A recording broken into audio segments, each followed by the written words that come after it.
On a aujourd'hui un entrepôt XXL de 7 hectares sur 16 hectares de terre qui va être installé à même pas 300 mètres de zone d'habitation. C'est-à-dire on va rendre les gens fous parce que du lundi au samedi, quasiment 24 heures sur 24, ils vont avoir un défilé de camions, à peu près 500 camions par jour qui vont passer devant leur porte.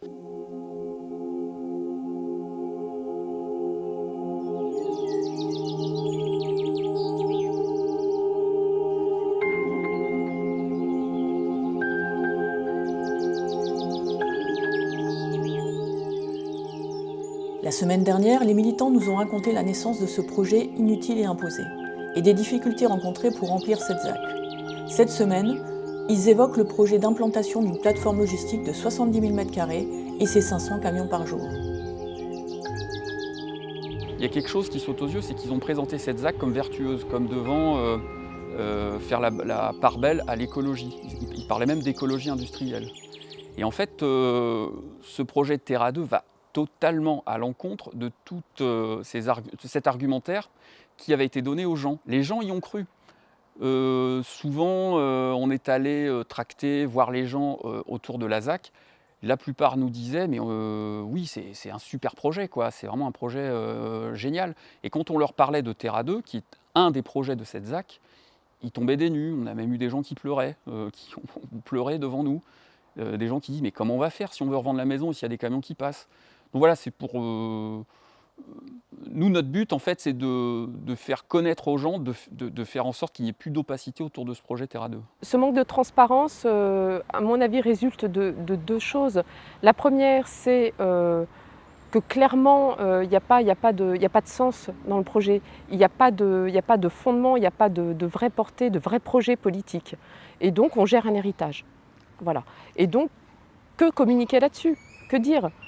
Ils sont clairement dans une position presque technique de cet espace, il faut le remplir. Il faut remplir ce vide. Et donc derrière, il n'y a pas de communication de sens, de vrai projet territorial auquel on pourrait associer le citoyen. Ça fait partie un peu de ce que j'appellerais l'ancien monde en politique, c'est-à-dire qu'il faut, dès lors qu'on est aux affaires, au pouvoir, faire le plus grand monument, la plus grande bibliothèque, la plus grosse piscine, voilà, la plus... Voilà. C'est pas... en fait, la réalisation est le reflet du pouvoir, en fait, de l'image qu'on peut se faire en tant qu'homme de ce qu'est le pouvoir.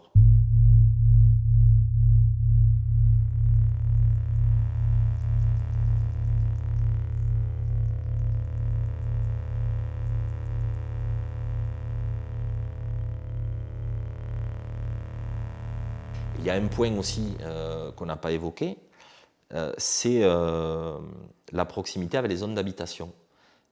On a aujourd'hui un entrepôt XXL de 7 hectares sur 16 hectares de terre qui va être installé à même pas 300 mètres de zone d'habitation. C'est-à-dire on va rendre les gens fous parce que du lundi au samedi, quasiment 24 heures sur 24, ils vont avoir un défilé de camions, à peu près 500 camions par jour qui vont passer devant leur porte. La zone d'implantation de Terra 2, elle se situe entre ce rond-point ici et ce rond-point, et elle vient couvrir une partie de cette zone-là.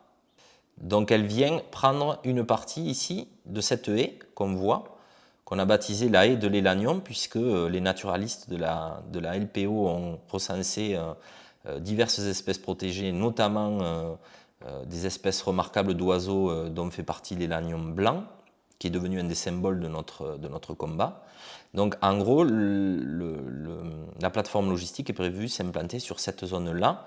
Et on voit qu'à quelques centaines de mètres, on a ici tout un quartier, toute une zone pavillonnaire, une zone d'habitation qui est, on va dire, à peu près, au plus près, à 300 mètres à peu près de la future implantation de la zone logistique. En fait, je ne sais pas s'ils arrivent à se regarder dans une glace.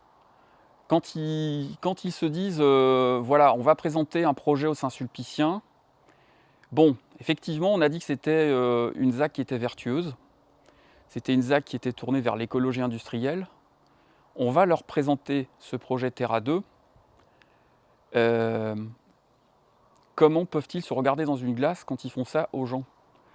Ils ont trahi en fait les gens qui ont cru à ce projet qui pouvait être plutôt pas mal, hormis la dimension gigantesque de ce projet. Et beaucoup de gens y ont cru.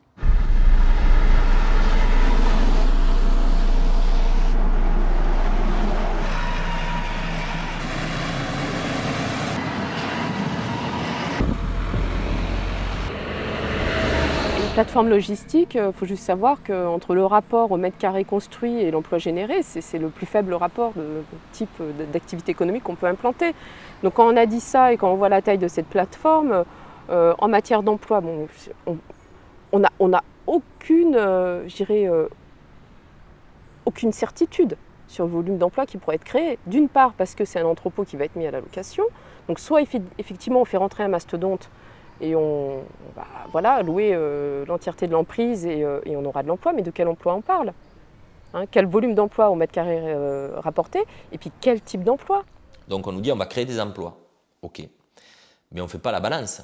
C'est-à-dire pour 150 emplois qu'on va créer sur un entrepôt logistique, on va en détruire un peu plus de 300 au niveau local. C'est-à-dire on est en train de faire crever tous les commerces de proximité, l'artisanat, avec ces plateformes logistiques. Et alors là aussi, il y a quelque chose d'intéressant, c'est la contradiction entre on veut sauver nos cœurs de ville, on veut remettre du commerce de proximité et on met en place des zones d'activité logistique qui vont les détruire. Donc il y a une totale incohérence entre le discours et l'action politique. Et ça ne va pas du tout, quoi.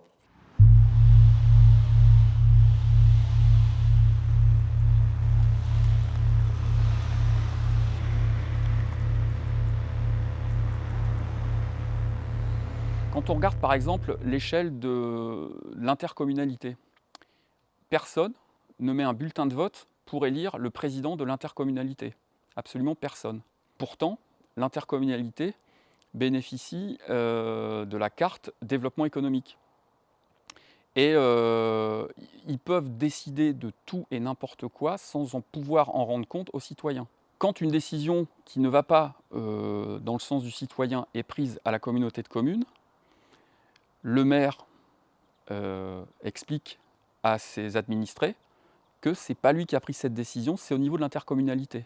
Alors après, ça remet en cause tout ce qui est, toutes ces communautés de communes, ces communautés d'agglomération, qui à mon avis sont un contre-pied très fort à la démocratie, hein, parce que nous ici à Lugan, on a été élus par 420, donc 350 électeurs, on se retrouve à prendre des décisions qui engagent 35 000 habitants, on n'a pas été élus pour ça.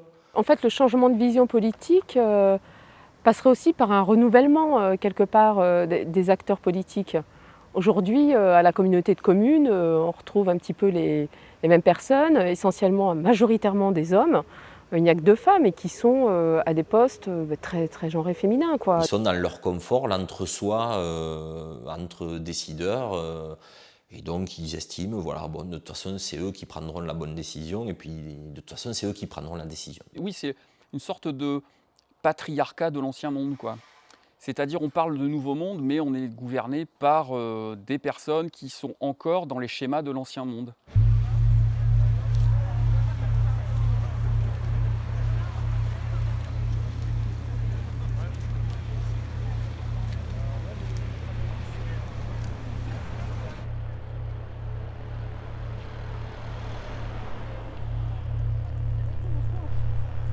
Juste aussi pour vous expliquer un petit peu la lutte, ça a démarré lors de l'enquête publique. On s'est mis en relation avec les naturalistes et ces naturalistes ensuite ils ont prospecté. Ils ont notamment trouvé sur la haie qui est ici un oiseau qu'on appelle l'élan blanc qui a été un petit peu l'emblème de cette lutte. Le bureau d'études qui a été chargé de faire l'étude d'impact, ils ont trouvé une 30aine d'espèces. Nous, bénévoles, on a condamné à plus de 100 aujourd'hui, d'espèces d'oiseaux, hein, parce qu'il n'y a pas que des oiseaux, il y a des insectes, il y a des amphibiens, des reptiles, de la faune, de la flore. Les politiques n'entendent plus la démarche citoyenne, n'entendent plus que ça suffit. Voilà. Que sachant aujourd'hui tous les impacts qu'il y a au niveau de l'environnement, au niveau de notre pollution de l'air, des sols, de la chute de la biodiversité, de la pollution des océans, de la fonte des calottes glaciaires. Je ne comprends pas c'est cette démarche de toujours en avant, toujours plus vite. Les gens sont lucides et à quelques exceptions, mais qui à mon avis se situent plutôt dans la classe supérieure de la société, les gens ils ont pigé ce qui se passait. Ils ont pigé qu'ils ont des responsables politiques ils peuvent leur dire ce qu'ils veulent, ils continueront à faire toujours les mêmes choses. Ils pigent plein de trucs, ils ont pigé que le réchauffement climatique il est là, qu'on est en train de bousiller la planète, tout ça. À un moment donné, entre ce qu'on voit aujourd'hui de l'état du monde et l'action locale, il faut qu'il y ait une convergence, il faut qu'il se passe quelque chose. Et on ne peut pas juste accepter de voir le monde changer et être à une place de décideurs et d'élus et de ne pas répercuter quelque part, ne pas mettre en œuvre des actions qui vont permettre de changer, de sortir de ce système qui nous mène à la perte. De toute façon, ce qui est important, c'est de continuer à mettre les décideurs devant leurs propres contradictions. Moi, je crois qu'on ne sera jamais trop nombreux à le faire et il faut continuer à dénoncer ce type de projet. Si j'avais une baguette magique, je dirais, on travaille 35 heures.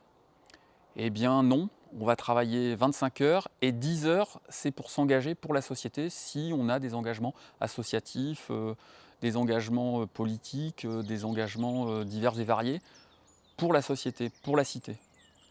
Ça, je crois vraiment que là, on pourrait mobiliser les gens et les gens auraient le temps de s'intéresser à ce qui se passe autour de chez eux. Pour le dernier épisode consacré à la ZAC des Portes du Tarn, les militants nous feront un point sur la situation aujourd'hui. Ils nous parleront également du fameux acronyme ERC, pour éviter, réduire, compenser. Si vous aussi vous souhaitez vous engager contre un projet inutile et imposé proche de chez vous, n'hésitez pas à aller sur le site de reporter.net. Celui-ci a réalisé avec l'ONG de mobilisation citoyenne Le Mouvement et l'équipe de vidéastes de Partager c'est sympa, une carte interactive des luttes recensant plus de 200 projets inutiles et imposés en France.